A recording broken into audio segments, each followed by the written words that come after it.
Hello friends, this is Renu Yadav and welcome to my channel Renu Yadav economics point. तो आज हम लोग इस वीडियो में डिस्कस करने वाले हैं झारखंड पीजीटी से संबंधित पेपर 2 का एक टॉपिक नेशनल इनकम। इससे रिलेटेड हम लोग आज 20 एमसीक्यूज़ देखेंगे जो बहुत ही इंपॉर्टेंट है, जो आपके एग्ज़ाम के लिए बहुत ही ज़रूरी है। तो चलिए फटाफट स्टार्ट करते हैं। तो ये रहा आपके सामने क्वेश्चन नंबर 21। कथन: भारत में विनिवेश अर्थव्यवस्था के उदारीकरण की प्रक्रिया का एक समाहित अंग है। कारण दिया हुआ है, इससे प्राप्त आय को राज्य द्वारा घोषित नीति के अनुसार उपयोग में लाया जा रहा है। तो इसमें से जो सही उत्तर है उसमें आपको क्या करना है, बताना है। तो यहाँ पे कूट दिए हुए हैं। पहला दिया हुआ है ए तथा आर दोनों सही हैं, परंतु आर ए की सही व्याख्या नहीं है। नेक्स्ट है ए तथा आर दोनों सही हैं तथा आर ए की सही व्याख्या है। सी नंबर है ए सही है परंतु आर गलत है। और ऑप्शन नंबर डी ए गलत है परंतु आर सही है। तो इसमें कौन सा कथन सही है? तो इसका जो आंसर है, तो इसका जो याद रहेगा, यानी कि ए सही है परंतु आर गलत है। ठीक है। Next question, question number 22। Question number 22 यह भी कथन पर आधारित और उसके कथन तथा कारण पर आधारित क्वेश्चन है। तो पहला कथन देखते हैं। पिछले 15 वर्षों में भारतीय अर्थव्यवस्था ऊंची औसत सकल राष्ट्रीय उत्पाद वृद्धि पर पहुंच गई है। ठीक है, समझ में आया ये कि पिछले 15 वर्षों में भारतीय अर्थव्यवस्था ऊंची औसत सकल राष्ट्रीय उत्पाद वृद्धि पर पहुंच गई है। कारण, इस अवधि में बचत अनुपात में निरंतर वृद्धि हुई है। ठीक है, यानी कि कारण क्या है, जीएनपी में बहुत ज़्यादा विकास हुआ, मतलब वृद्धि हुआ है। इसका कारण यह है कि इन 15 सालों में बचत अनुपात में निरंतर वृद्धि हुई है। तो ए नंबर कोड दिया हुआ है कि ए और आर दोनों सही हैं परंतु आर ए की सही व्याख्या नहीं करता। बी नंबर ए तथा आर दोनों सही हैं तथा आर ए की सही व्याख्या करता है। सी नंबर ए सही परंतु आर गलत है। और डी नंबर ए गलत है परंतु आर सही है। तो इसका जो आंसर है, आंसर क्या होगा? इसका आंसर होगा आपका ऑप्शन नंबर बी। क्या है इसका आंसर? बी इसका सही आंसर है, याद रखिएगा। ठीक है। क्वेश्चन नंबर 23 भारतीय अर्थव्यवस्था है। ऑप्शन नंबर ए अविकसित, बी विकसित, सी विकासशील, डी पिछड़ी हुई। तो इसमें बताना है कि कौन सा सही होगा। तो भारतीय अर्थव्यवस्था किस प्रकार की अर्थव्यवस्था है, आपको बताना है कि इंडियन इकोनॉमी जो है, इंडियन इकोनॉमी वो किस तरह की इकोनॉमी है। ठीक है, तो इसका जो ऑप्शन है, ऑप्शन नंबर सी, वो हो जाएगा आपका आंसर। ठीक है, क्या हो जाएगा? ये हो जाएगा आपका आंसर, ऑप्शन नंबर सी। ठीक है, याद रखिएगा। तो इसका जो आंसर है ऑप्शन नंबर सी सही आंसर है। Next question, question number 24। Question number 24 अवमूल्यन तब अधिक कारगर होता है जब क्या होगा?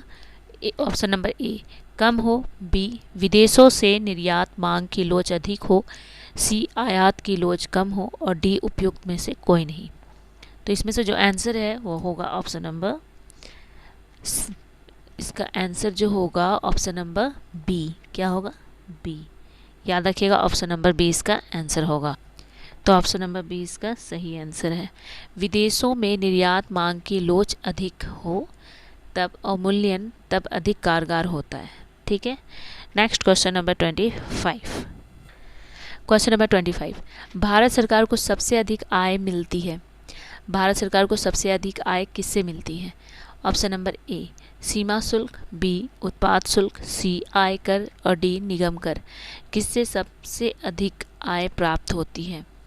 तो यहाँ जो आंसर होगा आपका वो है आपका ऑप्शन नंबर बी, उत्पाद शुल्क से सबसे ज़्यादा क्या मिलती है? सरकार को आय प्राप्त होती है। ठीक है। Now next number, question number 26। Question number 26 राष्ट्रीय आय का अनुमान लगाने वाली संस्था कौन सी है? आपको बताना है कि इन 4 ऑप्शंस में से कौन सी संस्था है जो राष्ट्रीय आय का अनुमान लगाती है। ठीक है, तो ये ऑप्शन में बता रही हूँ, पर इसका आंसर आप लोग कमेंट बॉक्स में कमेंट करेंगे।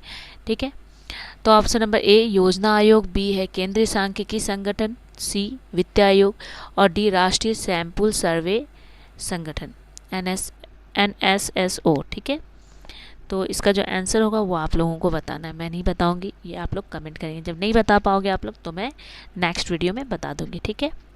Next question, question number 27। इसको आप लोग होमवर्क समझिए, ये आप लोगों का होमवर्क है, इसको आप लोग कंप्लीट करना, ठीक है। कमेंट बॉक्स में कमेंट करना। चलो मैंने क्वेश्चन नंबर 27 बताती हूँ। क्वेश्चन नंबर 27, राष्ट्रीय सकल राष्ट्रीय उत्पाद GNP यानी ग्रॉस नेशनल प्रोडक्ट बराबर होता है, किसके बराबर होता है? तो सबसे पहले ऑप्शन नंबर ए, शुद्ध राष्ट्रीय उत्पाद प्लस घिसावट। बी नंबर, प्रयोज्य आय। तीसरा है आपका सकल राष्ट्रीय उत्पाद प्लस घिसावट। और चौथा ऑप्शन जो है सकल घरेलू उत्पाद प्लस प्रत्यक्ष कर। तो इसमें से कौन सा सही आंसर होगा? तो जो इसका आंसर है ऑप्शन नंबर ए, शुद्ध राष्ट्रीय उत्पाद। Now question number 28। Question number 28, राष्ट्रीय आय में दोहरी गणना का परिहार किया जाता है। तो पहला है ऑप्शन सकल राष्ट्रीय उत्पाद की माप के लिए वर्धित मूल्य विधि का उपयोग करके। दूसरा है वित्तीय अंतरणों को अलग करके। तीसरा ऑप्शन है पहले से उत्पादित वस्तुओं के बाजार मूल्य को अलग करके। और चौथा ऑप्शन है उन वस्तुओं को छोड़ देने से जो कि बाजार विनियोग में नहीं आती हैं। तो ये आपके 4 ऑप्शंस दिए गए हैं, इसमें से कौन सा ऑप्शन सही है वो आपको बताना है। तो फ्रेंड्स, तो राष्ट्रीय आय में दोहरी गणना का परिहार किया जाता है। तो ये बहुत ही आसान सा क्वेश्चन है। अगर आप लोग पढ़ेंगे राष्ट्रीय आय की डेफिनेशन तो मार्शल की जो परिभाषा है आपको इसमें मिल जाएगा, दोहरी गणना की समस्या, ठीक है। तो ये ऑप्शन जो है ऑप्शन नंबर ए होगा इसका सही आंसर। ऑप्शन नंबर ए होगा सही आंसर, ठीक है। अगर आप लोग राष्ट्रीय आय की परिभाषा को पढ़ोगे आप लोग तो डॉक्टर सुमन कुमार का जो बुक है उसमें आपको मिल जाएगा, ठीक है। बहुत अच्छे से समझाया हुआ है ये दोहरी गणना के बारे में। चलिए आगे है question number 29। Question number 29, Bharat में राष्ट्रीय आय का प्राकलन किया जाता है। पहला ऑप्शन केंद्रीय सांख्यिकी संगठन द्वारा CSO। बी नंबर योजना आयोग द्वारा। उसके बाद ऑप्शन नंबर सी भारतीय सांख्यिकी संस्थान द्वारा। और डी नंबर राष्ट्रीय प्रतिदर्श सर्वेक्षण संगठन द्वारा। तो यहाँ पे जो ऑप्शन है वो आप लोग एक बार अच्छे से देख लो, फिर आप लोग को लगेगा कि आंसर जानते हो तो आप लोग मेरे को कमेंट बॉक्स में करना। ऐसे तो मैं आंसर बता ही दूंगी। चलिए, तो इसका जो आंसर होगा वो होगा आपका ऑप्शन नंबर ए, ठीक है। याद रखिएगा कि राष्ट्रीय आय का जो प्राकलन किया जाता है वो CSO केंद्रीय सांख्यिकी संगठन द्वारा किया जाता है, ठीक है। और इम्पॉर्टेंट क्वेश्चन है, इसको आप सोच लीजिए कि ये वेरी वेरी इंपॉर्टेंट क्वेश्चंस हैं, ठीक है। ऐसा मत सोचिए कि एग्ज़ाम्स में नहीं पूछेंगे। मैं जो एग्ज़ाम में आए हुए क्वेश्चन हो वो भी मैं ज़रूर कराऊंगी, पर पहले मैं कुछ क्वेश्चंस करा देती हूँ। और नॉर्मल ये भी क्वेश्चंस एग्ज़ाम में ही आए हुए हैं, मैं वो सारे भी क्वेश्चंस कराऊंगी जो TGT और PGT में बहुत बार पूछे गए हैं। चलिए क्वेश्चन नंबर 30। क्वेश्चन नंबर 30, वह कर कौन सा है जिसको संघ सरकार लगाती है, ठीक है। मतलब वह कर मतलब टैक्स, वह कर कौन सा है जिसको संघ सरकार लगाती है और वसूल करती है, किंतु वसूल की गई राशि को राज्यों के साथ बांटा जाता है। फिर से समझिए क्वेश्चन क्या है, आपको बताना है वह कौन सा टैक्स है जिसको संघ सरकार क्या करती है, लगाती है और वसूल भी करती है, किंतु वसूल की गई राशि को राज्यों के साथ बांटा भी जाता है, ठीक है। तो आपको बताना है कि कौन सा होगा, ठीक है। 4 ऑप्शंस दिए गए हैं। पहला सीमा कर, दूसरा केंद्रीय उत्पाद शुल्क, सी नंबर भूमि और मकानों पर कर और डी नंबर है बिक्री कर। तो इसमें से कौन सा सही होगा? तो इसका जो आंसर है मैं आपको बताती हूँ कि सीमा कर, जिसे याद रखिएगा आपके संघ सरकार द्वारा लगाया जाता है, वसूल भी किया जाता है और वो राज्यों के साथ बांटती भी है, ठीक है। Question number 31। क्वेश्चन है, भारत में राष्ट्रीय आय की गणना निम्नलिखित में से किसके द्वारा की जाती है? तो पहला है वित्त मंत्रालय, दूसरा योजना आयोग, तीसरा है केंद्रीय सांख्यिकी संगठन, चौथा है रिजर्व बैंक ऑफ इंडिया। तो इसका जो आंसर होगा वो क्या होगा? इसका आंसर होगा ऑप्शन नंबर सी। क्या होगा आंसर? Option number C. याद रखिएगा ऑप्शन नंबर सी इसका आंसर है। और क्वेश्चन इंपॉर्टेंट है क्योंकि ये क्वेश्चंस पीजीटी में पूछा गया क्वेश्चन है। तो याद रखिएगा कि राष्ट्रीय आय की गणना केंद्रीय सांख्यिकी संगठन के द्वारा ही की जाती है। क्वेश्चन नंबर 32, भारत में राष्ट्रीय लेखा समंक नेशनल अकाउंट स्टैटिस्टिक्स एकत्रित किए जाते हैं। पहला ऑप्शन केंद्रीय सांख्यिकी संगठन द्वारा, दूसरा भारतीय सांख्यिकी संस्थान द्वारा, तीसरा है योजना आयोग द्वारा और चौथा है federation of Indian chamber of commerce and industry, जिसे हम लोग शॉर्ट फॉर्म में बोलते हैं फिक्की। ठीक है, तो इनके द्वारा। तो 4 ऑप्शंस दिए गए। इसका जो आंसर होगा मैं आपको बताती हूँ इसका आंसर क्या है। याद रखिएगा, नेशनल अकाउंट स्टैटिस्टिक्स जो एकत्र किए जाते हैं वो कौन सी संस्था के द्वारा किया जाता है? ऑप्शन नंबर ए, केंद्रीय सांख्यिकीय संगठन। याद रखिएगा, CSO। ठीक है, next question, question number 33। Question number 33, राष्ट्रीय आय का सामान्य रूप से अर्थ है। आपको सामान्य रूप में अगर अर्थ पूछा जा रहा है यहाँ पे राष्ट्रीय आय का, तो पहला है ऑप्शन बाजार मूल्य पर सकल राष्ट्रीय उत्पाद, बी नंबर बाजार मूल्य पर शुद्ध राष्ट्रीय उत्पाद, तीसरा है साधन लागत पर सकल राष्ट्रीय उत्पाद और चौथा नंबर है साधन लागत पर शुद्ध राष्ट्रीय उत्पाद। ये इसमें से कौन सा सही होगा? तो आपको बताना है कौन सा सही होगा। तो इसमें जो सही ऑप्शन है, याद रखिए आप लोग, सिर्फ वीडियो देखने से नहीं होगा बल्कि आप लोग थोड़ा सा लिखा भी करो कॉपी में। कुछ क्वेश्चंस होंगे आपके पास तो आपको आइडिया होगा किस तरह से एग्जामिनेशंस में क्वेश्चन पूछे जा सकते हैं। ठीक है, स्पेशली अभी जो बच्चे पीजीटी, टीजीटी, जीआईसी के एग्ज़ाम की तैयारी कर रहे हैं, नगर पालिका और बहुत सारे ऐसे एग्ज़ाम्स हैं जो इकोनॉमिक्स से रिलेटेड हैं, और तो आप लोगों को इससे बिल्कुल मतलब फ़ायदा तो होगा। तो कोशिश कीजिए थोड़ा इसको लिखने का भी। तो इसका जो आंसर है ऑप्शन नंबर डी होगा इसका आंसर। याद रखिए इसका ऑप्शन नंबर डी। ठीक है, साधन लागत पर शुद्ध राष्ट्रीय उत्पाद, यानी कि NNP पूछा जा रहा है। ठीक है, याद रखिएगा, net national product at factors cost को ही हम लोग राष्ट्रीय आय का सामान्य रूप कहते हैं। याद रखिएगा। ठीक है, क्वेश्चन नंबर 34, राष्ट्रीय आय का मतलब बताना है। पहला ऑप्शन है उत्पादन लागत पर निवल राष्ट्रीय उत्पाद, बी नंबर है बाजार मूल्य पर निवल राष्ट्रीय उत्पाद, सी नंबर है बाजार मूल्य पर निवल देशीय उत्पाद और डी नंबर उत्पादन लागत पर निवल देशीय उत्पाद। तो इसमें से कौन सा सही होगा आपको बताना है। ठीक है, तो ऑप्शन नंबर यहाँ पे 4 दिए गए हैं, ABCD। इसमें से कौन सा सही है? तो मैं इसका आंसर आप लोगों को बता रही हूँ, इसका ऑप्शन नंबर ए। क्या होगा इसका? ऑप्शन नंबर ए सही होगा, उत्पादन लागत पर निवल राष्ट्रीय उत्पाद, यही इसका आंसर है। याद रखिएगा।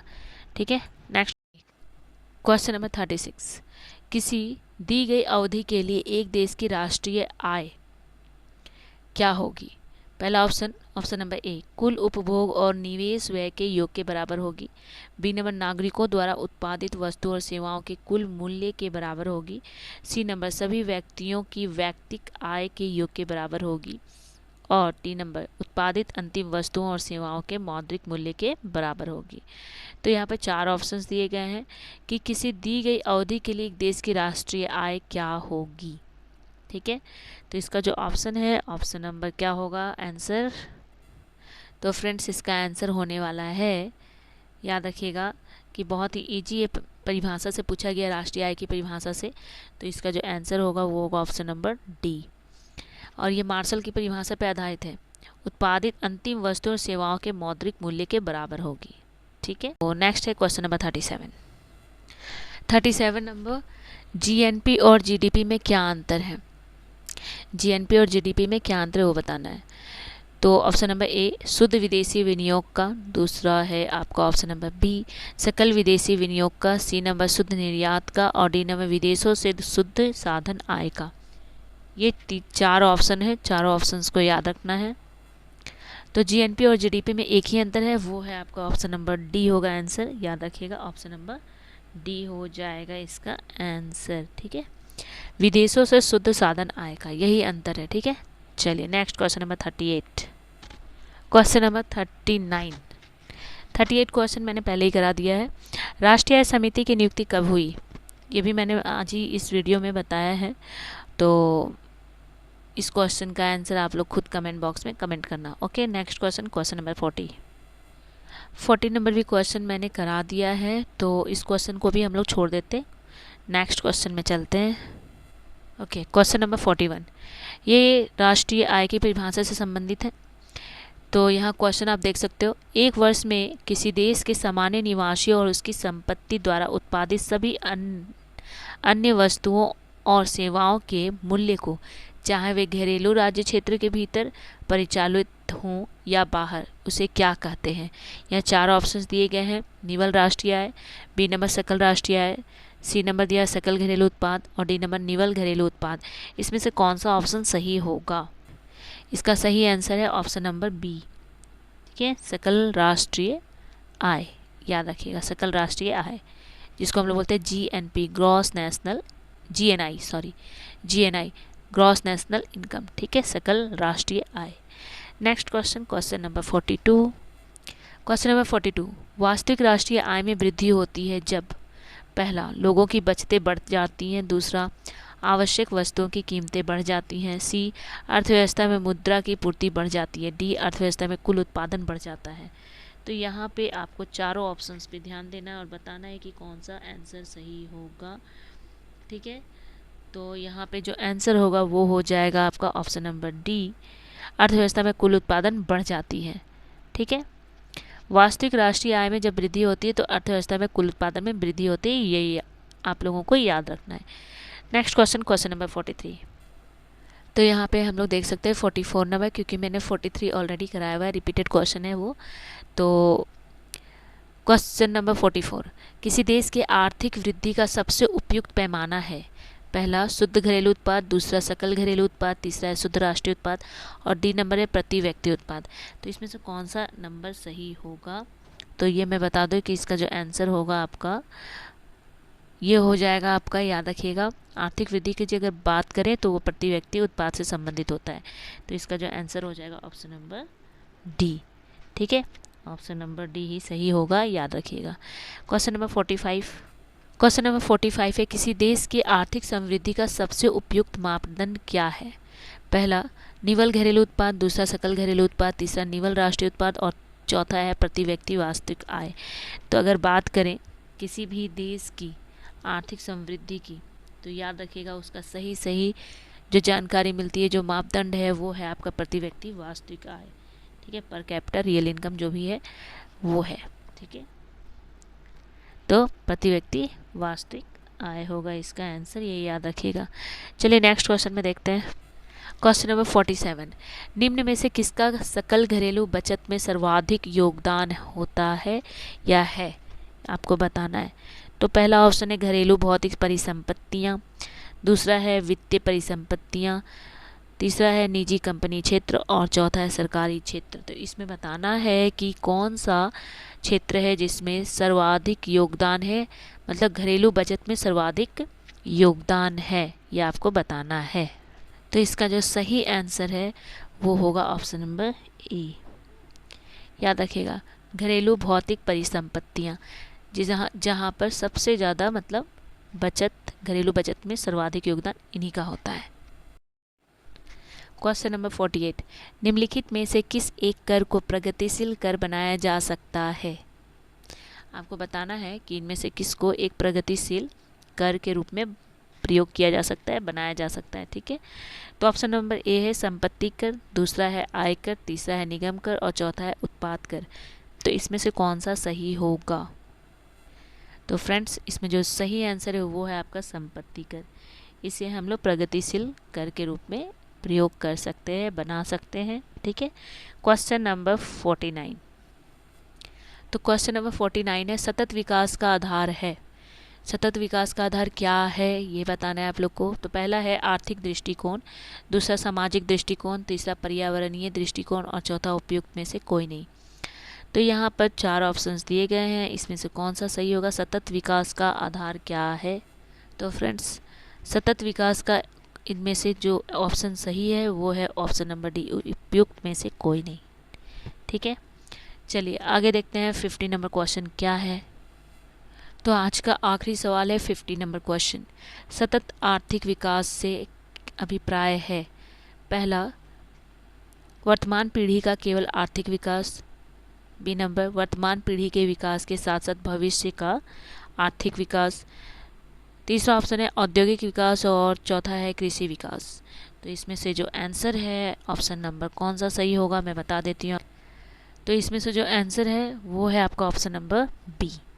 बी सही है, क्योंकि सतत विकास का संबंध हमारे वर्तमान पीढ़ी के विकास के साथ साथ भविष्य में आने वाली जो हमारी पीढ़ियां हैं, जो हमारे आने वाले जो पीढ़ी है, जो न्यू मतलब हमारा जो नेक्स्ट जनरेशन होगा वो हमारा भविष्य है, तो उनके विकास से संबंधित है। इसे ही सतत आर्थिक विकास के रूप में जानते हैं। ठीक है, तो ये रहा टोटल 50 क्वेश्चंस। आई होप ये वीडियो आप लोगों के लिए बहुत हेल्पफुल हो। और फ्रेंड्स, मैं बहुत दिनों के बाद मैं वीडियो में बना रही हूँ। मैं बहुत बिज़ी थी और जिसके कारण से मुझे समय नहीं मिल पा रहा था, इसके लिए सॉरी। और तो कई फ्रेंड्स ने मुझे मैसेज किया है कि प्रीवियस ईयर के क्वेश्चंस पे भी वीडियो बनाइए, तो मैं कोशिश कर रही हूँ कि उस पर भी एक अच्छा वीडियो बनाऊँ और फुल एक्सप्लेनेशन के साथ, ताकि आप लोगों को बिल्कुल क्वेश्चंस समझ में आ जाए। तो थोड़ा समय दीजिए।